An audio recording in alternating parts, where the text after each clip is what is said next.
Praise the Lord. June 19వ తేదీ 2025. ఈరోజు దేవుని వాగ్దానము. నాశనమునకు ముందు గర్వము నడుచును, పడిపోటకు ముందు అహంకారమైన మనస్సు నడుచును.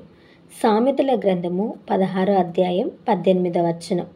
ఈ వాక్యం ద్వారా మనం తెలుసుకోవాల్సిన విషయం ఏంటంటే, ఒక వ్యక్తి గర్వంగా ఉన్నాడు అంటే నాశనమునకు దగ్గరగా ఉన్నాడని మనం తెలుసుకోవాలి. పడిపోవటం, నాశనమైపోవటం ఎవరికి ఇష్టం ఉండదు కదా. మరెందుకు గర్వం కలిగి జీవిస్తున్నావు? అహంకారంగా ఎందుకుంటున్నావు?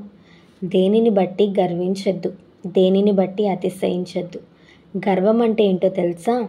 నిన్ను నీవు గొప్ప చేసుకుంటూ నీ ఎదుటి వారిని చులకన చేసి చూడటమే గర్వం. గర్వాన్ని, అహంకారాన్ని పక్కన పెట్టి దీనత్వాన్ని ధరించుకొని నీ ఎదుటి వారిని ప్రేమిస్తూ, సత్కరిస్తూ, సన్మానిస్తూ మనం నడుచుకోవాలి.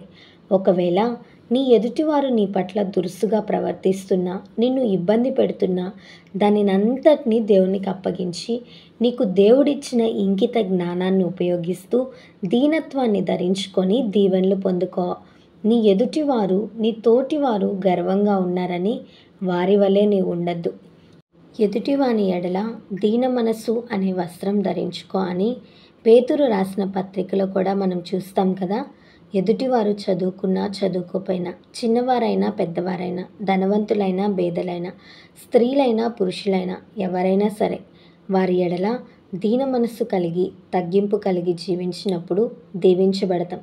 కాబట్టి ఏ విషయాన్ని బట్టి నీవు గర్విస్తున్నావో చూసుకో, సరిచేసుకో, దీనత్వం కలిగి జీవించు. అటువంటి కృప పరిశుద్ధాత్మ దేవుడు మనందరికీ దయచేయునుగాక. ఆమేన్. ఈ వీడియో మీకు దీవెనకరంగా, ఆశీర్వాదకరంగా అనిపించినట్లయితే లైక్ చేయండి, షేర్ చేయండి, కామెంట్ చేయండి, సబ్స్క్రైబ్ చేసుకోండి.